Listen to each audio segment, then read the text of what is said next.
За энэ бас Монголоор сонсон энэ бас намын бодлогын хүрээнд тийм ээ. Энэ бол маш зөв зүйтэй алхам байна гэж бодлогын хувьд ойлгож байна. Тэгээ ер нь бол энэ үсэл баримтлалын шинжилэл, үндсэн дүрмийн шинжилэл бүгд одоо үндсэн дүрмийн шинжилэл одоо намынхаа гишүүдээс сонсож асууж тийм ээ. Одоо тулгамжийн асуудал юу байна гэх мэтлэн энэ олон одоо давуу талууд одоо үүсэх одоо боломжтой гэж харж байгаа. Тэр нь одоо энэ үсэл баримтлалын хувьд энгийн иргэж гэсэн энэ намын дүрмтэй, намын одоо мөрийг хөтөлбөртэй гэх мэтлэн олон юмнуудыг ярьж танилцж одоо буцаад тэр хүмүүс 20 онд сонголтоо их тийм илүү төхөн болох болов гэж ойлгож байгаа. Манай тавхад бол хэдэн сум байгаа вэ? За мөн одоо үндсэн бол хараад гишүүдийн зүгээс ямар үүрэгтэйгээр оролцож байгаа вэ? За манай Булган аймаг бол 16 сум нэг тоцгонтой.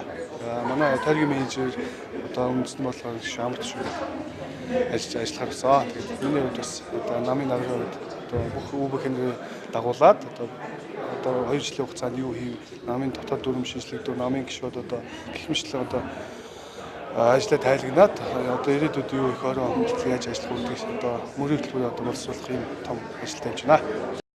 Ардчилсан үндсэн санааг дэмждэг түгээн дэлгэрүүлдэг хүн бүхний өмнө ардчилсан нам нээлттэй байх болно.